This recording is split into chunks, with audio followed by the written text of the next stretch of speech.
Hey y'all, I'm not gonna lie. This is a crazy one.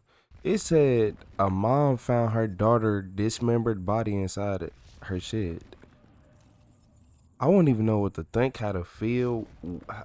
Nah, nah. Nah. Hi, Patricia.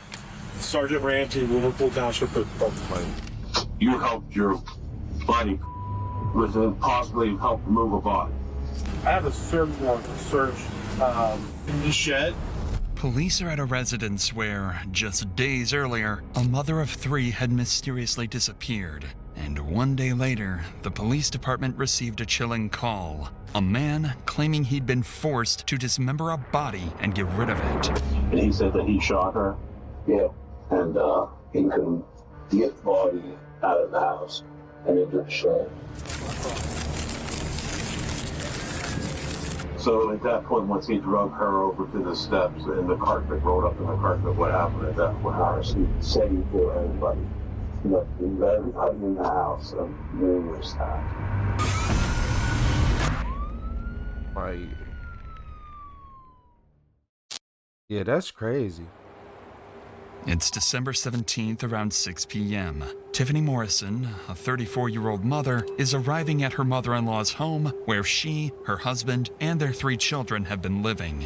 Before going inside, Tiffany records a short video saying goodbye to a man she's been having an affair with. She doesn't know it yet, but this will be the last recording of her alive. I'm done. It's over. We're done talking.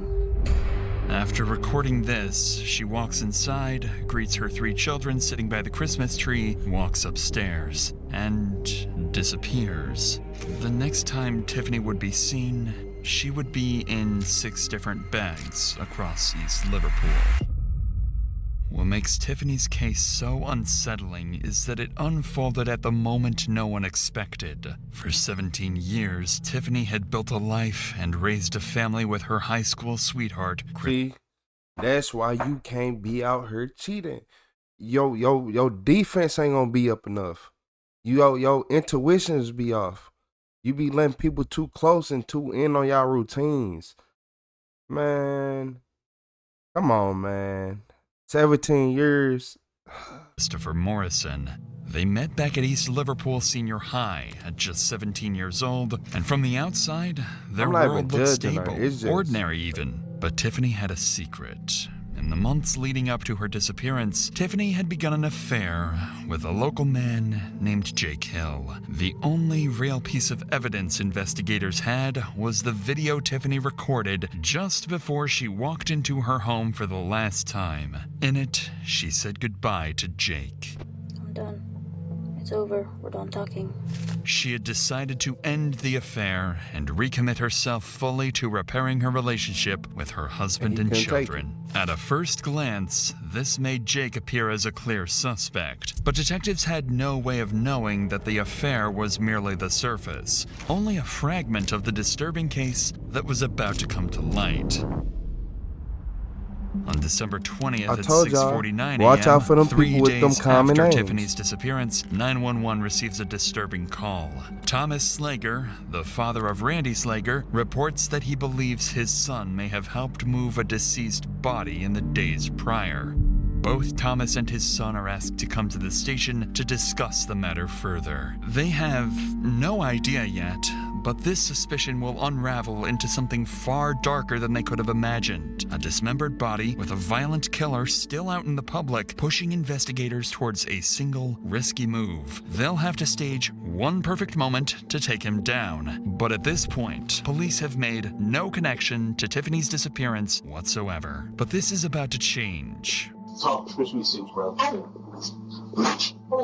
So let's start with how you were contacted, when you were contacted. But in 2 days, so I don't really remember the times great. But Roughly, ballpark. I got called by him, and he said he needed me. When did you get called, Red? That night, so it was Sunday night. He called you Sunday night itself. Right, 7, yes, 7. Randy says the call came in around 7 p.m. that Sunday evening. A friend needed a favor. He said he needed someone to drive his car. It was the same night Tiffany recorded that video. The one where she said goodbye to her lover, Jake Hill, and committed to staying with her husband, Christopher. Naturally, detectives saw Jake Hill as the obvious suspect, but the man asking Randy for help that night wasn't Jake Hill, as investigators had expected. Instead, Randy would reveal it was someone even closer to Tiffany. It was Christopher Morrison, Tiffany's husband. At this point, officers knew 3 things. First, Tiffany had made the decision to leave Jake behind and return to Christopher. Second, she had vanished without a trace. And third, on that very same night, Christopher had reached out to Randy asking for help to move something. None of it made sense. If Tiffany had finally decided to come back to Christopher, why would that be the night he killed her? Why not one of the countless other nights when she had actually been unfaithful? Investigators realized there had to be a missing piece, something they weren't seeing. And that's when Randy revealed something even darker. Okay, what did he discuss with you at 7 He o'clock? asked me if I could do my favor, a ride, or not give him a ride, drive a different car while he dribbles other car to his lights work on the house. Jimmy Hill, I guess. Okay, then where's Jake Hill? I don't know. I've never met the guy. I couldn't see him. For the first time, Jake Hill is officially mentioned. Christopher had apparently gone even further with his plan. According to Randy, Chris asked him to help hide a body, while Chris would be, quote, dropping off his girlfriend at her new boyfriend's house. If Randy's story was true, it pointed to one chilling possibility. Chris was trying to frame Jake Hill for the murder. While all of this was already more than enough to alarm investigators, Randy revealed that he knew even more about what had happened. He told officers that he had actually gone to Chris's house that night and that he could describe the disturbing things he found inside. Once you got to Shady Side, what happened? We walked in the house and all the kids were there and mom was sitting there and we talked just randomly about stuff there. And Chris said, when you walk down That's the crazy, basement, because I didn't he was just expect wanting this. you I ain't back. gonna lie to y'all. They were taking me, wanting to leave him. Okay, Tiffany wanted to leave him?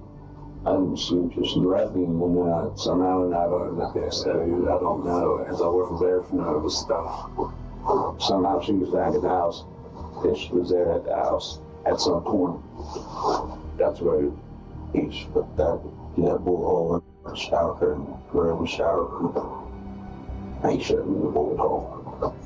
Randy explained that, quote, Tiffany was somehow back at the house. We, of course, now know the reason why. She had finally decided to move back in with Chris, and that one detail makes everything that followed even more tragic.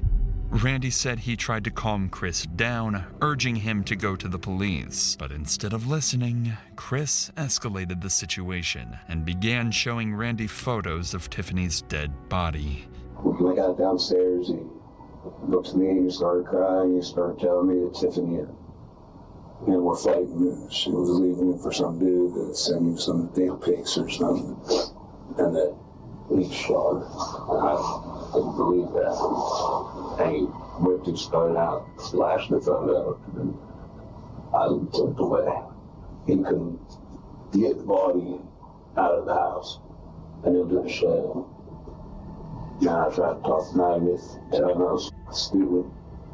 I told him he was an idiot. He should probably turn himself in, all that, but none of it, nothing. I mean, I couldn't convince him to do anything besides he wanted to.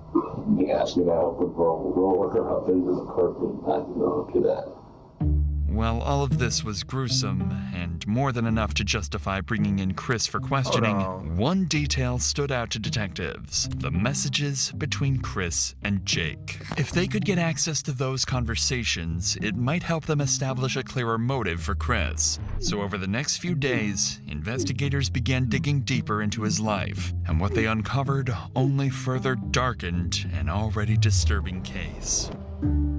By tracking Chris's license plate in the days leading up to Tiffany's disappearance, detectives traced him to one particular store. On December 15th, just 2 days before Tiffany's disappearance, Chris is caught on surveillance at the Harbor Freight on 4130 Mall Drive in Steubenville. There, he purchased 2 things: a Hercules reciprocating saw and 12 brand new blades. At the time, this wasn't enough to prove anything on its own, but this simple receipt would later become crucial to the investigation. Next were the conversations between Jake and Chris. While it's unclear how officers obtained them, it's obvious these messages played a significant role in shaping the case. It turned out Tiffany's affair with Jake wasn't a secret at all. In the weeks before she disappeared, Chris and Jake had been messaging each other regularly on social media, with Jake frequently taunting him. He sent Chris explicit photos of Tiffany, pictures of his own genitals, and graphic depictions of their sexual encounters. All of this created an unmistakably strong motive for Chris to act out violently. And with that in mind, investigators prepared to arrest Chris and bring him in for interrogation. But what they couldn't have predicted was that the arrest would turn out to be a complete disaster, because Chris had no intentions of going to prison. Before they could even get to that point, though, detectives still faced one final problem. They had no clear timeline of Tiffany's final night, no detailed account of what happened before she vanished. They understood what happened between Randy and Chris, and they knew the weeks of tension that led up to it. But the events of that particular Sunday were still a troubling mystery. That is, until they heard a disturbing recollection from someone very close to him. Chris's own mother, the only witness in the home that Sunday evening aside from Chris's own children. At the time, she hadn't suspected a thing, but with everything detectives now knew, it was obvious the warning signs had been there all along, and those signs become unnervingly clear when she describes what Chris was doing that evening. I do remember going downstairs in the basement yesterday to get a bag. Okay. I was gonna do laundry, but when I asked the kids to get their clothes together, he'd said, "Mom, you do enough. We'll take care of the clothes." He did not want me in the basement for some reason. And he had been hanging down there, and that she was down there with him. Well, what I thought. I mean, as far as I know, she was with him. And she did come upstairs Sunday night, or was it Monday? She did come up, and I was standing there at the Christmas tree, and she come flying past me. And you know, she was having an affair with this guy, so I figured she was hanging down there from embarrassment. Shame. You know, I grabbed a hold of her, and I kissed her on the side of the face, and I told her I loved her. You know, and she says, "I love you too." Chris had stopped his own mother from going down to the basement, where he and Tiffany had apparently been staying. She recalled that it was obvious Tiffany felt embarrassed about her unfaithfulness, which only makes what happened even more tragic. But what she said next shifted things from tragic to deeply problematic. She told detectives she believed her own son might have been planning to kill himself. See, when all this was going down yesterday, I thought maybe he killed himself. That's what I was thinking, but couldn't make sense to me that his vehicle wasn't there. You know what I mean? Because I'm like, why are they in shame? You know? And that's, you know, but then, I mean, this is just all so much. While this was sad and certainly worrisome, it wasn't true. Chris wasn't dead, he was alive and well, and his time on the run needed to come to an end. At this point, the East Liverpool Police Department had one final thing to take care of before moving in to arrest Chris: executing the search warrant on the shed behind his house, the place where Tiffany's body was allegedly being kept. And once officers opened that door, they would discover everything.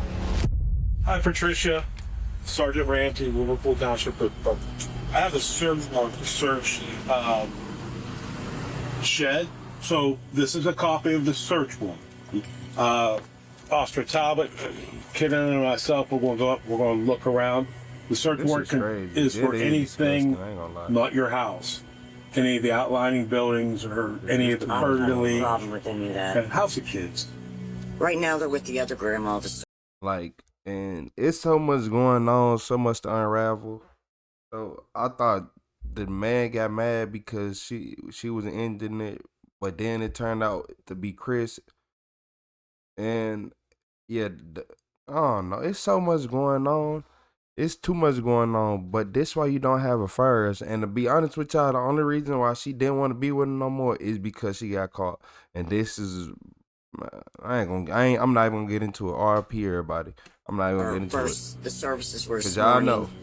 And they, the viewing, there's no viewing flood. We're not kidding no more. It Y'all is. know. It's very horrible. I mean, I'm sick to my stomach. I want to burn shut down as soon as possible. I want to know when I can do that. It's all still part of evidence, so our prosecutor would be able to answer that, but we'll be talking again. I don't know what to do with it, you know what I mean? I found all kinds of knives in here. I took all those out of the bedroom, and I think I'm just going to store them in the garage. Okay. I don't know what, you know what I mean? Yeah. I look like hell, but I can't help it. Your son's had me up every morning at 4 o'clock. So. Sad. Sick. And I got to still live here, you know what I mean? I get it. It's just Let us get done what we need to do. Is it all right? Call you Kay? Okay. And we'll give you a copy of the inventory when we're done. All right. I'm not really worried about the inventory. Well, we have to get it. I believe. And it's his mama house. Okay. Chief Howard. Inside the cabin, officers made a horrifying discovery. They found the saw Chris had purchased earlier, multiple knives, other weapons scattered around, and then the final nail in the coffin, Tiffany's body, cut into pieces and placed into 6 separate bags. At that moment, investigators knew they finally had all the evidence they needed.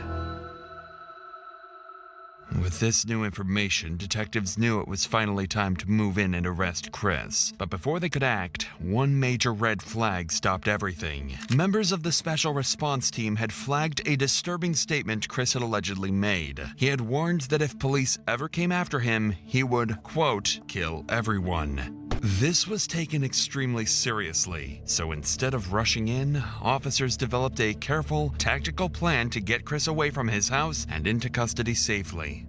We got somebody today, supposedly he killed his wife. She's out back, so if you've been looking to search one, you just got it. We wanted to get him out of the house because he was going to kill all the kids and stuff. The plan was straightforward. Investigators would use Randy, the man who had originally helped Chris dispose of the body, to lure Chris to a specific address under the pretense of picking Randy up. Uniformed units would be staged nearby. Because Chris was armed and had a history of violent threats, officers settled on a tactical ruse, a routine traffic stop. Their goal was simple: get him in handcuffs before he realized what was actually happening, then transport him to the station for questioning. On December 20th at 6:09 p.m., the call came in. Chris was en route to the pickup location. Given his previous threats to kill law enforcement, the officer knew he had to move in with extreme caution and stick to the operation exactly as planned. What's the plate numbers? I don't know the plate number on this. I got the Jeep here. You yell, give me some help. Right here in front of his house. All right. All right.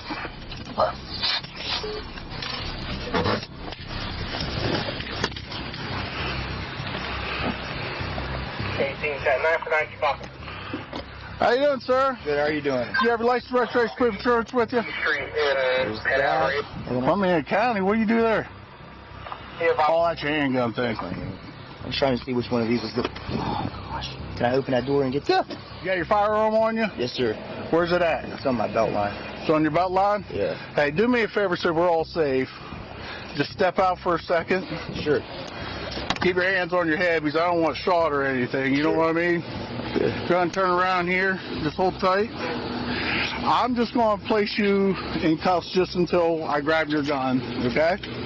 What's going on? What? We got a call complaint down here. I'm just following up on. City asked me to come down, help out. I just pulled up to my buddies. I was supposed to pick him up. You supposed to pick up your buddy? Yeah. Who you picking up? Randy Swagger?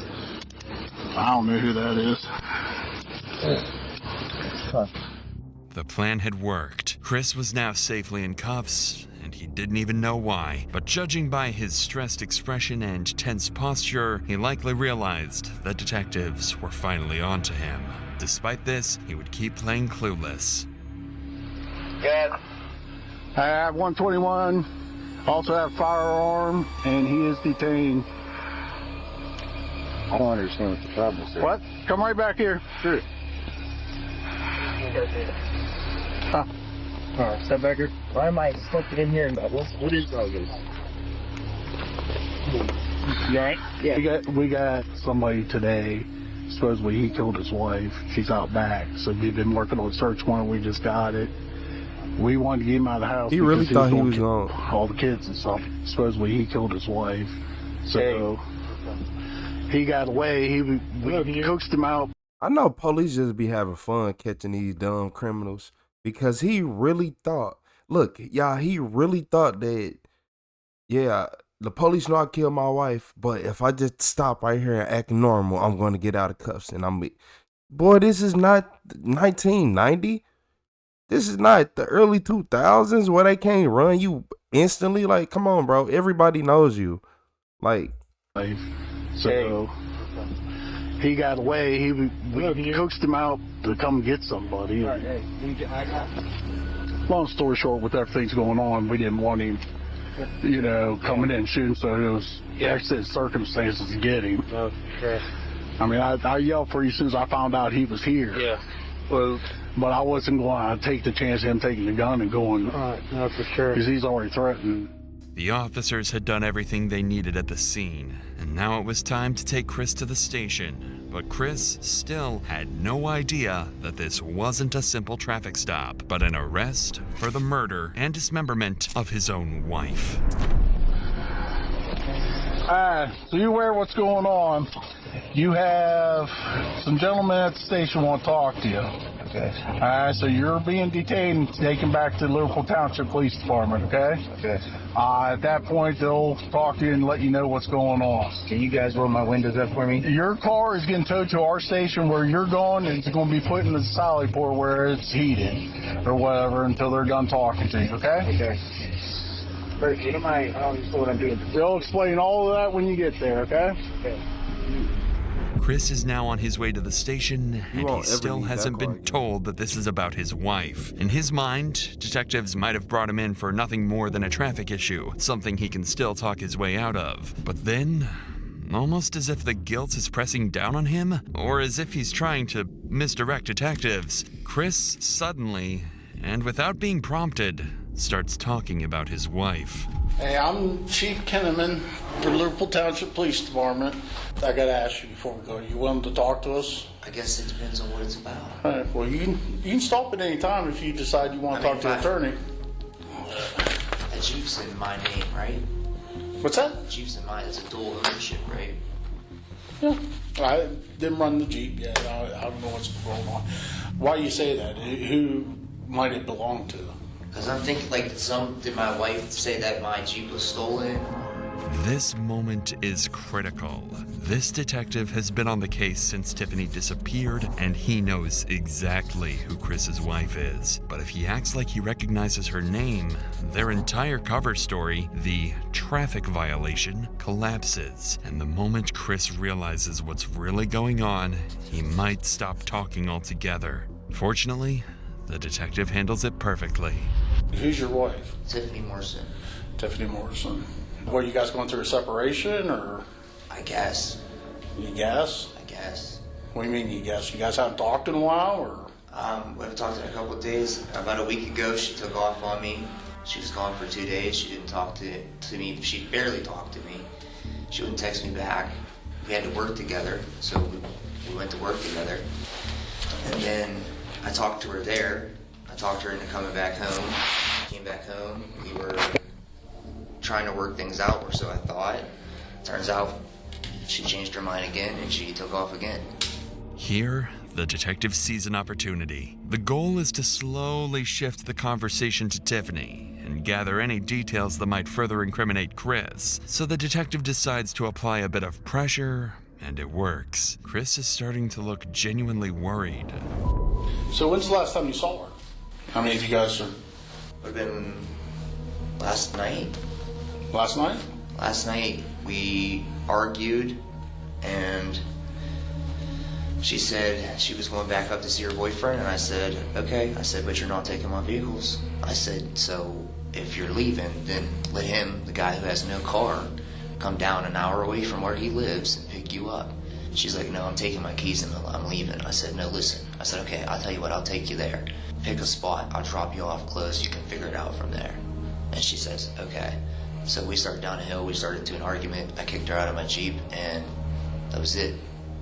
Here, Chris thinks he's giving them a solid alibi, but the detectives already have a dismembered body in the shed he locked, and 2 witnesses who say he's responsible. They don't need anything more, but they still want to hear why he did all of this. Over the next 20 minutes, Chris breaks down their entire relationship, how it began, how things turned dark, and everything leading up to Tiffany's disappearance. However, due to YouTube's guidelines, we can't show the full thing here. If you're interested, the full video with the extended interview is available on Patreon for just $5 a month. Towards the end, Chris finally realizes what the detectives are doing, and he asks for an attorney, effectively ending the interview.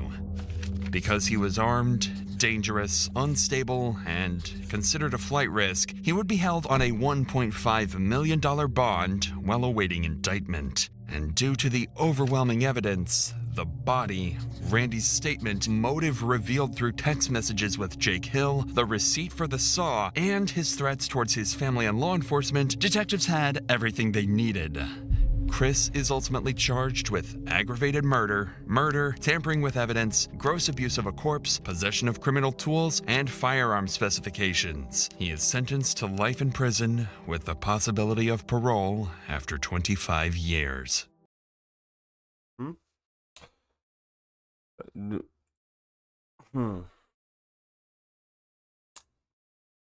don't know what to say. I really don't know what to say. Cause why? Why? He should have moved on. I wish she would have. I don't know. Cause he got mad because he thought she was gonna leave, but in reality she was staying. He was so used to her cheating and leaving him that he thought she was leaving, but she was staying and she was actually finna stop talking to the other dude. Yeah, RP to her, but she was bogus too. Yep. I'm not gonna lie to y'all. I'm not finna lie to y'all. But he bogus because, man, you already living with your mama. It ain't like it's hard for you to go get some money and go, man, you could have went and got you a little Hellcat or something. Said, man, like, come on. You ain't need her. You ain't even have to kill her. You didn't need her. You could have went and lived your life and been good. And if y'all want to know why he got the possibility of parole after 25 years, is because when y'all in relationships and all that, the judge and them take that into effect. So if he did that to anybody else, right, the cutting up the body, the this and that, all this, right, they'd have been like, oh no, you're going to jail for life without probably life in jail without the possibility of parole, right? Or more likely of a chance.